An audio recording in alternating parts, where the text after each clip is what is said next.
Hello students, आज हम लोग डिस्कस करेंगे क्लास 12 केमिस्ट्री के ऑर्गेनिक केमिस्ट्री के अंतर्गत जो डिस्कस कर रहे थे हैलो एल्केन के बारे में। तो आज हम लोग डिस्कस करने वाले हैं हैलो एल्केन के भौतिक गुण, मतलब physical property of haloalkane. तो सबसे पहले देखते हैं स्टूडेंट्स फिजिकल प्रॉपर्टी के अंदर भौतिक अवस्था, रंग एंड गंध के बारे में, मतलब physical state, colour and order क्या होता है। देखिए जो हैलो एल्केन हैं, जो लोअर मॉलिक्यूलर मास के हैलो एल्केन होते हैं, मेथिल क्लोराइड, फ्लोराइड,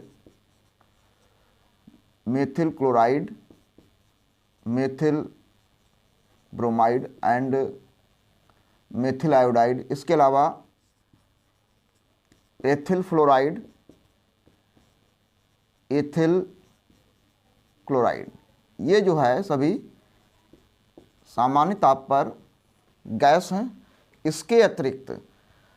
इसके अतिरिक्त मेथिल एथिल ब्रोमाइड से लेकर एथिल ब्रोमाइड एंड आयोडाइड से लेकर कार्बन 18 तक द्रव होते हैं।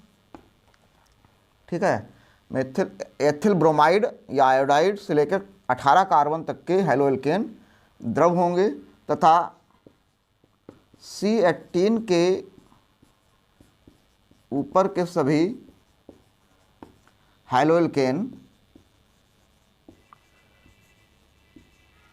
ठोस होते हैं। कैसे ठोस? कलरलेस, रंगहीन व गंधहीन ठोस होते हैं। ऑर्डरलेस, कलरलेस, गंधहीन ठोस मीन्स कलरलेस होते हैं एंड ऑर्डरलेस। ठीक है, ये भी जो है कह सकते हैं रंगहीन द्रव होते हैं, रंगहीन। और ये जो होते हैं मीठी गंध के द्रव होते हैं, मीठी गंध कह सकते हैं। Colourless and sweet smell, sweet smell के द्रव होते हैं, मीठी गंध के द्रव। ठीक है स्टूडेंट्स, तो फिजिकल स्टेट में हमने देखा कि जो मेथिल फ्लोराइड, क्लोराइड, ब्रोमाइड और आयोडाइड, इसके अतिरिक्त एथिल फ्लोराइड, एथिल क्लोराइड, ये तो गैस हैं। ठीक है, और गैस कैसी गैस है यहाँ भी पूरा लिख देते हैं, रंगहीन गैस हैं, कलरलेस गैसेस हैं, कलरलेस गैसेस हैं। ठीक है, इसके अलावा एथिल ब्रोमाइड और आयोडाइड से लेकर कार्बन 18 तक के जो हैं कलरलेस स्वीट स्मेल के द्रव होते हैं, कलरलेस स्वीट स्मेल के द्रव होते हैं। ठीक है, इसके बाद हम बात करते हैं कार्बन 18 के ऊपर के हैलो एल्केन्स जो होते हैं, ये कलरलेस, ऑर्डरलेस ठोस होते हैं। तो ये तो बात हो गई हमारी फिजिकल स्टेट के बारे में। दूसरा जो हम सबसे महत्वपूर्ण जो फिजिकल स्टेट स्टडी करने वाले हैं वो बॉइलिंग पॉइंट और मेल्टिंग पॉइंट, मतलब क्वथनांक और गलनांक के बारे में। तो क्वथनांक और गलनांक को स्टडी करने से पहले थोड़ा सा हम लोग देखेंगे हैलो एल्केन में जो कार्बन और हाइड्रोजन के बीच बॉन्डिंग कैसी होती है। तो देखिए जो है हाइड्रोकार्बन का एक हाइड्रोजन एटम हाइड्रोजन द्वारा रिप्लेस होता है तो हैलो एल्केन बनते हैं। तो ये एक हैलो एल्केन है। इस हैलो एल्केन में कार्बन और हाइड्रोजन के बीच जो होता है वो कोवैलेंट बॉन्ड होगा, और यहाँ पर जो कार्बन है वो sp3 हाइब्रिडाइज होगा। sp3 हाइब्रिडाइज होने का मतलब ये है कि यहाँ पर s कैरेक्टर कम होगा और p कैरेक्टर ज़्यादा होगा। जब s कैरेक्टर कम होता है और p कैरेक्टर ज़्यादा होता है तो ये कार्बन जो होगा वो लेस इलेक्ट्रोनेगेटिव होगा, लेकिन जो हाइड्रोजन जो होता है, hydrogen is more electronegative, more electro negative. ठीक है, देन कार्बन एटम। तो कह सकते हैं कि हाइड्रोजन परमाणु की विद्युत ऋणात्मकता कार्बन से ज़्यादा है। ठीक है, हाइड्रोजन एटम जो है, हाइड्रोजन एटम मतलब क्लोरीन, ब्रोमीन, आयोडीन जो होते हैं, ये प्रबल विद्युत ऋणात्मक हैं कंपेयरिंग टू कार्बन। इसलिए ये जो इलेक्ट्रॉन होते हैं, इन दोनों इलेक्ट्रॉनों को अपनी ओर शिफ्ट करा लेते हैं ऐसे। ठीक है, जब ये कार्बन का भी इलेक्ट्रॉन हाइड्रोजन की ओर शिफ्ट हो जाता है तो ये पार्शली निगेटिव हो जाएगा और ये पार्शली पॉजिटिव हो जाएगा। कार्बन हो जाएगा पार्शली पॉजिटिव, मीन्स आंशिक रूप से धनावेशित, और हाइड्रोजन आंशिक रूप से ऋणावेशित, मीन्स पार्शली निगेटिव और पार्शली पॉजिटिव। इसलिए जो बॉन्ड होगा यहाँ पर, जो बॉन्ड होगा ये बॉन्ड बोला जाएगा तुम्हारा पोलर बॉन्ड होगा, ठीक है। हेंस अतः हैलो एल्केन में हाइड्रोजन व कार्बन के बीच ध्रुवीय सहसंयोजक बंध होता है। ध्रुवीय सहसंयोजक बंध मतलब पोलर कोवैलेंट बॉन्ड होगा। कैसा होगा? पोलर कोवैलेंट बॉन्ड होगा, ठीक है। अब ये पोलर कोवैलेंट बॉन्ड होने के कारण इसके जो हैलो एल्केन की जो बॉइलिंग पॉइंट, मेल्टिंग पॉइंट या अदर फिजिकल प्रॉपर्टी जो होती हैं वो हाइड्रोकार्बन से चेंज हो जाती हैं। तो हमें फिजिकल प्रॉपर्टी स्टडी करने के लिए पता होना चाहिए कि इनके बीच बॉन्डिंग कैसी होती है। तो अब स्टूडेंट्स याद रखना है कि हैलो एल्केन में कार्बन और हाइड्रोजन जो होते हैं इनके बीच जो होता है वो ध्रुवीय सहसंयोजक बंध होता है। ध्रुवीय सहसंयोजक बंध होने के कारण ये जो होता है, होता क्यों है? क्योंकि हाइड्रोजन एटम जो होता है मोर इलेक्ट्रोनेगेटिव होता है देन कार्बन एटम, इसलिए जो बॉन्ड बनता है वो ध्रुवीय सहसंयोजक बंध बनता है। और ध्रुवीय सहसंयोजक बंध के कारण जो इनकी जो प्रॉपर्टी होती हैं क्वथनांक और गलनांक वो इफेक्टेड हो जाती हैं। तो हम बात करते हैं क्वथनांक व गलनांक की। देखिए melting, boiling point and melting point, boiling point and melting point की बात करते हैं। तो बॉइलिंग पॉइंट और मेल्टिंग पॉइंट में देखेंगे पहले बॉइलिंग पॉइंट। तो देखिए जो क्वथनांक जो होता है वो क्वथनांक जो डिपेंड करेगा वो ध्रुवीय सहसंयोजक बंध, और ध्रुवीय सहसंयोजक बंध के साथ साथ में यहाँ पर वान डर वाल्स फोर्स पर डिपेंड करता है। किस पर निर्भर करेगा? ध्रुवीय सहसंयोजक बंध, सहसंयोजक बंध की स्ट्रेंथ, क्षमता, स्ट्रेंथ मतलब, and one der Waals force, van der Waals force की स्ट्रेंथ पर डिपेंड करेगा हमारा बॉइलिंग पॉइंट। तो अब हम देखते हैं कि बॉइलिंग पॉइंट कैसे चेंज होते हैं। तो समान हैलो एल्केन अगर हैं, समान एल्किल ग्रुप, समान एल्किल इक्वल एल्किल ग्रुप के लिए हाइड्रोजन एटम का आकार व द्रव्यमान बढ़ने पर, द्रव्यमान में वृद्धि के साथ बॉइलिंग पॉइंट बढ़ता है और मेल्टिंग पॉइंट भी बढ़ेगा। मतलब यहाँ पर बताया गया है कि यदि एल्किल समूह समान है, जैसे यहाँ पर RF है, ठीक है, RF के बाद RCl हो गया, RCl के बाद RBr हो गया, RI हो गया, तो बताओ इसमें सबसे ज़्यादा बॉइलिंग पॉइंट किसका होगा? तुमने बताया हुआ है कि समान एल्किल समूह के लिए हाइड्रोजन का आकार बढ़ा, फ्लोरीन से बड़ा आकार क्लोरीन का, क्लोरीन से बड़ा आकार ब्रोमीन का, ब्रोमीन से बड़ा आकार आयोडीन का। तो जैसे जैसे आकार बढ़ेगा तो आकार बढ़ने पर द्रव्यमान वृद्धि होगी जिससे बॉइलिंग पॉइंट बढ़ता है। क्यों बढ़ता है? क्योंकि यहाँ पर हमने बताया हुआ है कि बॉइलिंग पॉइंट जो होता है वो डिपेंड करता है वान डर वाल्स फोर्स और ध्रुवीय सहसंयोजक बंध। तो यहाँ पर जो वान डर वाल्स फोर्स है, वान डर वाल्स फोर्स जो होता है वो निर्भर करता है तुम्हारे, वान der Waals force directly proportional होता है पृष्ठ सरफेस एरिया, पृष्ठीय क्षेत्रफल, पृष्ठीय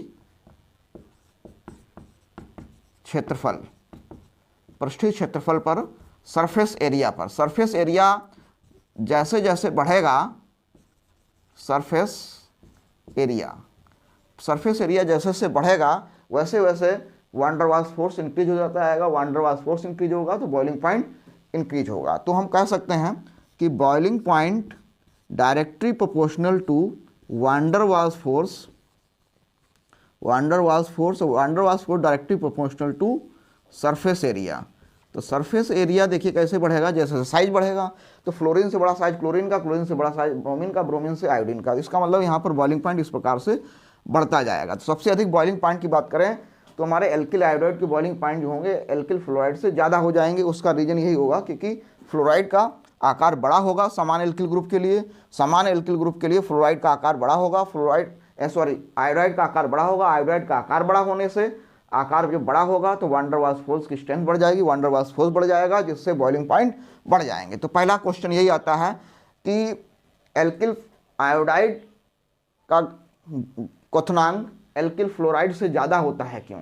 तो उसका आंसर लिखेंगे क्योंकि एल्किल फ्लोराइड की तुलना में एल्किल आयोडाइड का आकार बड़ा होगा, जिससे सरफेस एरिया बढ़ने से वान डेर वाल्स फोर्स बढ़ जाएगा, वान डेर वाल्स फोर्स बढ़ने से बॉइलिंग पॉइंट बढ़ जाता है। ये इसका आंसर होगा। ठीक है स्टूडेंट, समझ में आया होगा, ये इसका रीजन है। अब जैसे यहाँ पर हम एग्जाम्पल के रूप में ले सकते हैं, यहाँ पर CH3F, फिर CH3Cl, फिर इससे ज़्यादा होगा CH3Br और फिर CH3I। इस प्रकार से समान एल्किल ग्रुप के लिए जैसे जैसे हाइड्रोजन का आकार बढ़ता है वैसे वान डेर वाल्स फोर्स बढ़ने से पृष्ठीय एरिया बढ़ जाता है, और पृष्ठीय एरिया बढ़ने से क्या होगा, बॉइलिंग पॉइंट बढ़ जाता है। स्टूडेंट समझ में आया होगा।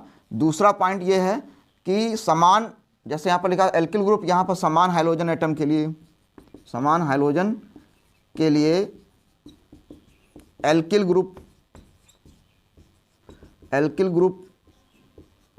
का आकार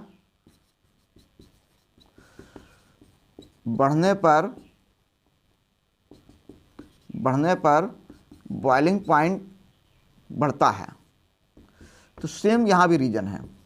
जैसे जैसे हम क्या करेंगे, एल्किल ग्रुप का आकार बढ़ाएंगे, जैसे हमारे पास क्या है CH3Cl है, फिर ले लें हम CH2Cl ले लें, फिर ले लें CH2CH2Cl ले लें। तुम क्या हो रहा है यहाँ पर, जैसे जैसे हाइड्रोकार्बन या कार्बन चेन का आकार बढ़ रहा है, तो कार्बन चेन का आकार बढ़ने का मतलब है कि हमने बताया कि कार्बन चेन बड़ी होती जाएगी। जैसे जैसे चेन बड़ी होगी वैसे वैसे पृष्ठीय एरिया बढ़ेगा, पृष्ठीय एरिया बढ़ेगा मीन्स सरफेस एरिया बढ़ेगा, और सरफेस एरिया बढ़ने से क्या होगा, वान डेर वाल्स फोर्स बढ़ जाएगा, वान डेर वाल्स फोर्स बढ़ने से बॉइलिंग पॉइंट बढ़ जाएगा। तो दूसरा क्वेश्चन यहाँ से स्टूडेंट बनेगा कि क्या कारण है कि एल्किल समूह का आकार बढ़ने पर, समान हाइड्रोजन युक्त एल्किल समूह का आकार बढ़ने पर बॉइलिंग पॉइंट बढ़ता है एल्केन का? तो उसका रीजन लिखेंगे कि जैसे जैसे एल्किल समूह का आकार बढ़ता है वैसे वैसे पृष्ठीय एरिया बढ़ता है, पृष्ठीय एरिया बढ़ने से वान डेर वाल्स फोर्स बढ़ जाता है, जिससे बॉइलिंग पॉइंट बढ़ जाता है। तो स्टूडेंट समझ में आया होगा किस प्रकार से यहाँ पर बॉइलिंग पॉइंट बढ़ रहा है। अब अगला पॉइंट देखते हैं। ये सबसे महत्वपूर्ण पॉइंट होगा क्वथनांक के लिए। इसमें बताया गया है कि समावयवी हैलो एल्केन, समावयवी आइसोमर, समावयवी हैलो एल्केन या श्रृंखला युक्त हैलो एल्केन का बॉइलिंग पॉइंट कम होता है। तो इसको हम समझेंगे इस प्रकार से, जैसे हमारे पास है CH3, जैसे ले लेते हैं थोड़ा सा, CH3 CH2 CH2 CH2 1 2 3 4 Br, ये है हमारा 1 ब्रोमो ब्यूटेन। अब हमने क्या किया, यहाँ पर CH3 CH और ये CH3 लगा दिया, CH2 Br, ये हो गया हमारा 2 मेथिल 1 ब्रोमो 2 मेथिल प्रोपेन, ये हो गया 1 ब्रोमो प्रोपेन, ये हो गया 2 methyl 1 bromo propane, 1 bromo 2 methyl propane. इसके बाद अब हम देख लेते हैं, ये हो गया हमारे पास 3 डिग्री, या कह सकते हैं 2 methyl 2 bromo 2 methyl 2 bromo 2 methyl propane. अब स्टूडेंट्स यहाँ पर देखिए, इसका साइज सबसे ज़्यादा है, ये नॉर्मल है। इसका साइज क्या हुआ, कम हुआ, ठीक है। इसका साइज और भी कम हो गया। तो अभी स्टूडेंट हमने बताया कि बॉइलिंग पॉइंट जो होता है वो मेनली डिपेंड करेगा सरफेस एरिया, पृष्ठीय क्षेत्रफल, पृष्ठीय क्षेत्रफल। तो पृष्ठीय क्षेत्रफल क्या हुआ, घट रहा है, सबसे ज़्यादा नॉर्मल का, फिर सेकेंडरी का, फिर टर्सरी का। तो जैसे जैसे पृष्ठीय एरिया घटा तो पृष्ठीय एरिया घटने से वान डेर वाल्स फोर्स घट गया, जिससे बॉइलिंग पॉइंट घट जाता है। तो यही इसका आंसर है। क्वेश्चन आया हुआ पेपर में कि क्या कारण है कि हैलोएल्केन में श्रृंखला बढ़ने पर बॉइलिंग पॉइंट घट जाता है, या श्रृंखला युक्त हैलोएल्केन का बॉइलिंग पॉइंट कम होता है, क्यों? तो सीधा सा आंसर लिखेंगे कि जैसे जैसे समावयवी हैलोएल्केन में श्रृंखलाएं बढ़ती जाती हैं, श्रृंखला बढ़ने पर पृष्ठीय क्षेत्रफल घटता है, पृष्ठीय क्षेत्रफल घटने से वान डेर वाल्स फोर्स घट जाता है, वान डेर वाल्स फोर्स घटने से बॉइलिंग पॉइंट घट जाता है। इसलिए 1 ब्रोमो या नॉर्मल ब्रोमो एल्केन का सबसे ज़्यादा होगा, फिर आइसो का होगा, आइसो का बॉइलिंग पॉइंट होगा, फिर जो है कह सकते हैं नियो या टर्सरी हैलोएल्केन का बॉइलिंग पॉइंट सबसे कम होगा, क्योंकि इसमें श्रृंखला बढ़ने से क्या होगा, पृष्ठीय क्षेत्रफल घट जाएगा, पृष्ठीय क्षेत्रफल घटने से वान डेर वाल्स फोर्स घट जाएगा, वान डेर वाल्स फोर्स घटने से बॉइलिंग पॉइंट घट जाएगा। तो स्टूडेंट्स सबसे ज़्यादा जो क्वेश्चन हैलोएल्केन के जो फिजिकल प्रॉपर्टी में आते हैं वो बॉइलिंग पॉइंट से रिलेटेड आएंगे कि बॉइलिंग पॉइंट किस प्रकार से चेंज होता है। तो इसमें एक ही की पॉइंट याद रखना है कि सरफेस एरिया किस प्रकार से बढ़ रहा है। तो सरफेस एरिया हम दो प्रकार से बढ़ा सकते हैं, या तो हम एल्किल हैलाइड के आकार को बढ़ा दें, या तो हम एल्किल हैलाइड के आकार को बढ़ाएं, जैसे यहाँ पर एल्किल हैलाइड का आकार बढ़ा दें, या हम हाइलोजन के आकार को बढ़ाएं। हाइलोजन या एल्किल हैलाइड के आकार को बढ़ाते हैं अगर, तो बॉइलिंग पॉइंट बढ़ेगा। लेकिन यदि श्रृंखला युक्त अगर समान कार्बन एटम है लेकिन श्रृंखलाएं हैं, तो श्रृंखला बढ़ने पर सरफेस एरिया घटेगा, जिससे बॉइलिंग पॉइंट घट जाएगा। इसको स्टूडेंट पॉइंट, जिस प्रकार से बॉइलिंग पॉइंट में चेंज होते हैं उसी प्रकार से मेल्टिंग पॉइंट भी चेंज होता है हैलोएल्केन्स का। इसके बाद हम लोग सॉल्युबिलिटी देखेंगे, इसको नोट कर सकते हैं स्टूडेंट्स। हेलो स्टूडेंट्स, हम लोग डिस्कस कर रहे हैं हैलोएल्केन की फिजिकल प्रॉपर्टी, जिसमें हमने स्टडी किया अभी बॉइलिंग पॉइंट और मेल्टिंग पॉइंट के बारे में। तो इससे रिलेटेड कुछ क्वेश्चंस हैं, इसको नोट कर सकते हैं स्टूडेंट्स। इस प्रकार के फिजिकल प्रॉपर्टी पर क्वेश्चन आते हैं। जैसे पहला क्वेश्चन लिखा है कि एल्किल हैलाइड के बॉइलिंग पॉइंट हाइड्रोकार्बन से उच्च होते हैं, क्यों? तो उसका रीजन हमने बताया अभी कि जो एल्किल हैलाइड हैं इनके बीच जो बंध होता है वो ध्रुवीय सात संयोजक बंध होता है, और ध्रुवीय सात संयोजक बंध होने के कारण इनके बीच जो अंतराणविक आकर्षण बल जो होगा वो हाइड्रोकार्बन से ज़्यादा होगा। हाइड्रोकार्बन से ज़्यादा होने के कारण इनके बॉइलिंग पॉइंट क्या होंगे, उच्च हो जाएंगे। तो यहाँ पर लिखेंगे कि हम polar covalent bond, polar covalent bond होगा जिससे प्रबल आणविक आकर्षण बल होगा कंपेयरिंग टू हाइड्रोकार्बन, जिससे इनके बॉइलिंग पॉइंट उच्च होते हैं। ठीक है। दूसरा, समान एल्किल समूहयुक्त तो एल्किल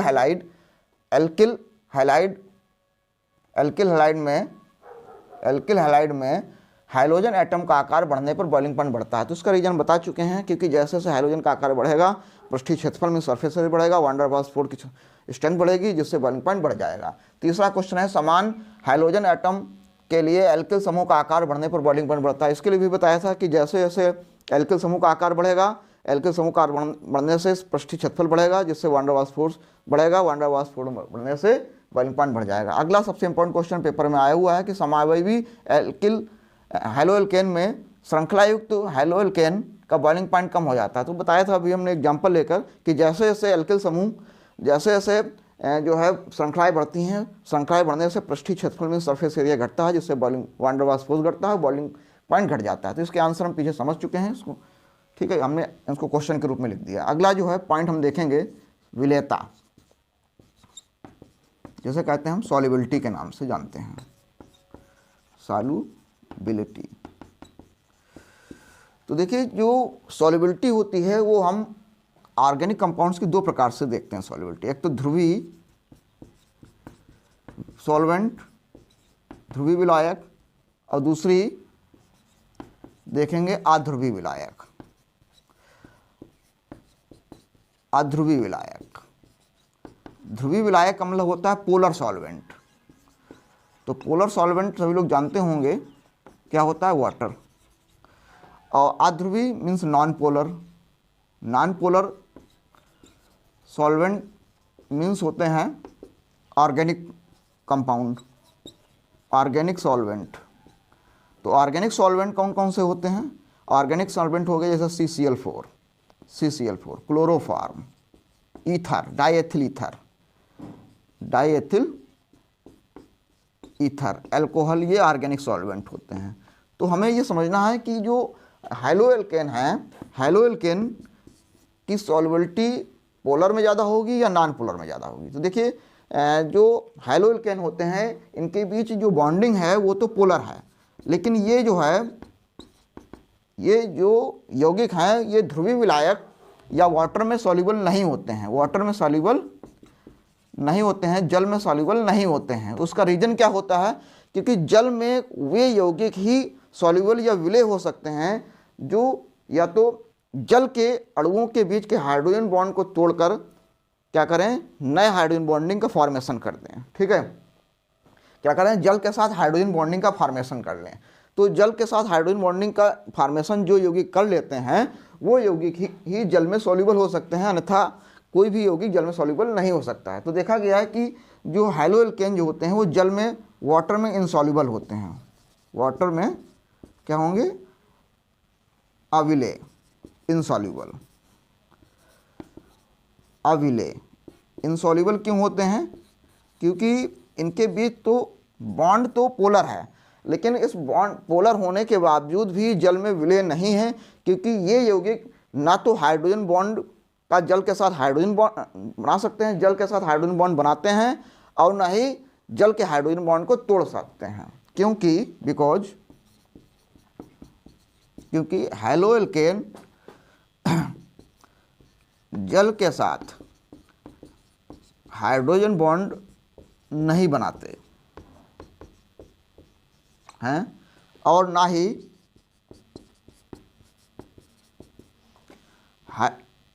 जल के हाइड्रोजन बॉन्ड को तोड़ सकते हैं,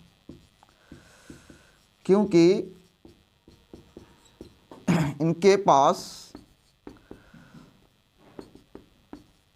बॉन्ड डिसोसिएशन एनर्जी कम होती है, मतलब उस तोड़ने के लिए ऊर्जा जो होगी वो क्या होगी, कम ऊर्जा होती है। इसलिए ये ना बॉन्ड बना पाते हैं हाइड्रोजन बॉन्डिंग, ना ही हाइड्रोजन बॉन्ड को तोड़ पाते हैं, इसलिए वाटर इनसॉल्युबल होते हैं ज़्यादातर जो। ठीक है, दूसरा बात करते हैं कि ये यौगिक जो होते हैं वो ऑर्गेनिक सॉल्वेंट, जैसे हमने बताया एथेनॉल हो गया, CHCl3 हो गया, CCl4 में क्या होंगे, विलय होंगे। उसका रीज़न ये होता है क्योंकि ये एल्किल हैलाइड भी ऑर्गेनिक कंपाउंड्स हैं, ये भी ऑर्गेनिक कंपाउंड हैं। तो यहाँ पर इनके दोनों के बीच क्या होते हैं, कोवैलेंट बॉन्ड होते हैं, इसलिए आसानी से बॉन्डिंग कर लेते हैं, आसानी से जो है हैलोएल्केन जो होते हैं वो ऑर्गेनिक सॉल्वेंट के साथ बॉन्डिंग कर लेते हैं और आसानी से सॉल्युबल हो जाते हैं। तो ये हो गई इनकी सॉल्युबिलिटी, विलेयता। अगला हम लोग देखते हैं डेंसिटी के बारे में, घनत्व, डेंसिटी। तो देखिए जो डेंसिटी जो है वो निर्भर करती है साइज पर, डेंसिटी जो है वो निर्भर करती है साइज किस प्रकार से बढ़ रहा है। तो देखा गया है कि जो मेथिल फ्लोराइड है, मेथिल क्लोराइड है, मेथिल ब्रोमाइड है और मेथिल आयोडाइड है, तो इनमें सबसे ज़्यादा डेंसिटी जो होगी वो आयोडाइड की होगी।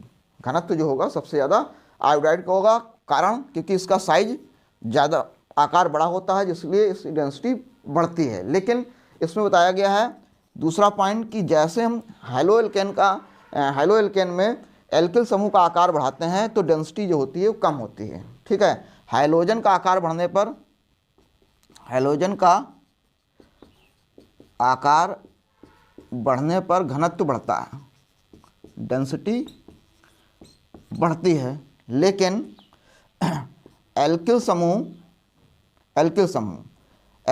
का आकार बढ़ने पर, एल्किल ग्रुप का आकार बढ़ने पर, साइज बढ़ने पर डेंसिटी घटती है। डेंसिटी जो होगी कैसी होगी, डिक्रीज होगी, घटती जाती है। ठीक है, तो ये हो गई डेंसिटी, इसको नोट कर ले, फिर आगे डिस्कस करते हैं स्टूडेंट्स। हेलो स्टूडेंट्स, हम लोग डिस्कस कर रहे हैं हैलोएल्केन की फिजिकल प्रॉपर्टी। उसके अंतर्गत हम देखेंगे आपेक्षिक स्थायित्व, रिलेटिव स्टेबिलिटी एंड रिएक्टिविटी या क्रियाशीलता। तो सभी लोग जानते हैं कि हैलो एल्केन में जो है सबसे अधिक जो है इलेक्ट्रोनेगेटिव फ्लोरीन है, फिर क्लोरीन है, फिर ब्रोमीन है, फिर आयोडीन है। ये है तुम्हारा आर्डर किसका, इलेक्ट्रोनेगेटिविटी, इलेक्ट्रोनेगेटिविटी का आर्डर है। ठीक है, अब यहाँ पर जैसे ये हमारे पास हैलो एल्केन है, CH3F, CH3Cl, CH3Br और CH3I। तो यहाँ पर बॉन्डिंग की बात करें तो यहाँ पर जो पोलर कोवेलेंट बॉन्ड है इसकी बॉन्ड स्ट्रेंथ सबसे ज़्यादा फ्लोरीन और एल्किल समूह के बाद पास होगी, फिर उससे जो होगा थोड़ा सा बॉन्ड स्ट्रेंथ कम हो जाएगी। यहाँ पर CH3Cl इनके बॉन्ड स्ट्रेंथ बोल रहे हैं, यहाँ पर इनके बीच जो होगा इलेक्ट्रोनेगेटिविटी थोड़ा सा कम होगी, जिससे बॉन्ड लेंथ बढ़ जाएगी। यहाँ पर बॉन्ड लेंथ और भी बड़ी होगी, बॉन्ड लेंथ और भी बड़ी होगी। जैसे जैसे बॉन्ड लेंथ बढ़ती जाएगी, बॉन्ड लेंथ बढ़ने पर क्या होगा, इनका स्थायित्व जो होगा कम होगा, क्योंकि बॉन्ड को ब्रेक करने के लिए रिक्वायरमेंट एनर्जी कम होती जाएगी। इसलिए सबसे ज़्यादा स्टेबल जो होगा वो मेथिल फ्लोराइड होगा और सबसे लेस स्टेबल मेथिल आयोडाइड होगा। तो लिखेंगे स्थायित्व का घटता क्रम, स्थायित्व का घटता क्रम। क्यों घटेगा, क्योंकि हाइड्रोजन का साइज जो है इंक्रीज होने पर बढ़ने पर क्या होगा, बढ़ने पर बॉन्ड लेंथ बंध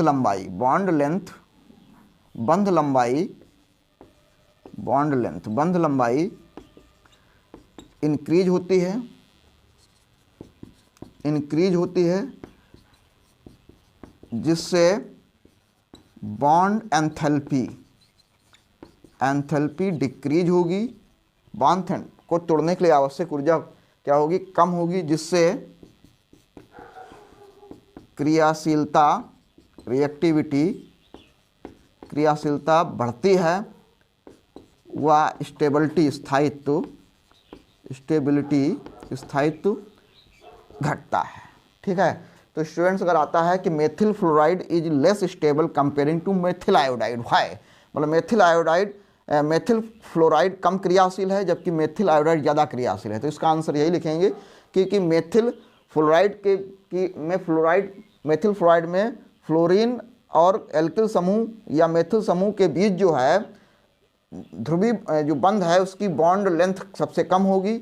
बॉन्ड लेंथ कम होने के कारण बॉन्ड एंथैल्पी ज़्यादा होगी, बॉन्ड को तोड़ने के लिए आवश्यक ऊर्जा ज़्यादा होगी और आवश्यक ऊर्जा ज़्यादा होगी फ्लोराइड के बीच, जिससे क्रियाशीलता कम होगी और स्टेबिलिटी ज़्यादा होगी। जबकि आयोडाइड में इसका उल्टा होगा, आयोडाइड में क्या होगा कि बॉन्ड लेंथ सबसे ज़्यादा होगी, बॉन्ड लेंथ ज़्यादा होने से बॉन्ड एंथैल्पी कम होगी, जिससे क्रियाशीलता अधिक होगी और स्टेबिलिटी कम हो जाएगी। तो ये समझ में आ गया होगा स्टूडेंट्स।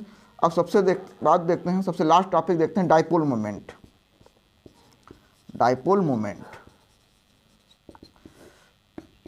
द्विध्रुव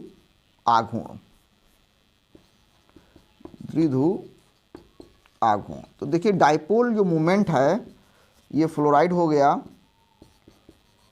ये क्लोराइड हो गया। ठीक है स्टूडेंट्स, फ्लोराइड,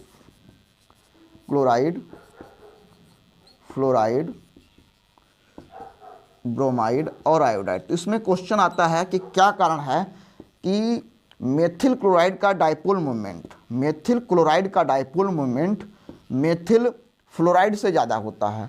तो वैसे तो इलेक्ट्रोनेगेटिविटी जो फ्लोराइड की ज़्यादा है, तो सबसे ज़्यादा डाइपोल मोमेंट मेथिल फ्लोराइड का होना चाहिए, लेकिन ये मेथिल क्लोराइड का होता है। तो उसका रीज़न ये होता है कि मेथिल फ्लोराइड में जो फ्लोराइड आयन है, फ्लोराइड आयन का आकार छोटा होने के कारण ये इलेक्ट्रॉन को रिपल करता है। ठीक है, आकार सबसे छोटा, साइज सबसे लीस्ट साइज होने के कारण इलेक्ट्रॉन को क्या करता है, रिपल करता है। रिपल मीन्स प्रतिकर्षित, रिपल करता है, प्रतिकर्षित मीन्स रिपल करता है, जिससे इसका डाइपोल मोमेंट, जिससे मेथिल फ्लोराइड का डाइपोल मोमेंट मेथिल क्लोराइड से कम हो जाता है। तो ये क्वेश्चन आता है कि क्या कारण है कि मेथिल क्लोराइड का डाइपोल मोमेंट मेथिल फ्लोराइड से ज़्यादा होता है। जबकि फ्लोराइड की इलेक्ट्रोनेगेटिविटी ज़्यादा है। तो उसका रीज़न ये है कि मेथिल फ्लोराइड में फ्लोराइड आयन का आकार छोटा होने के कारण इलेक्ट्रॉन को रिपल करता है, जिससे इसका डाइपोल मोमेंट मेथिल क्लोराइड से कम हो जाता है। तो स्टूडेंट्स, आज हम लोगों ने डिस्कस किया हैलो एल्केन के फिजिकल प्रॉपर्टी। अब नेक्स्ट वीडियो में हम लोग हैलो एल्केन के केमिकल प्रॉपर्टी के बारे में विस्तार से डिस्कस करेंगे। अगर स्टूडेंट वीडियो अच्छा लगा हो तो अपने साथी स्टूडेंट्स को शेयर कर दें। Thank you.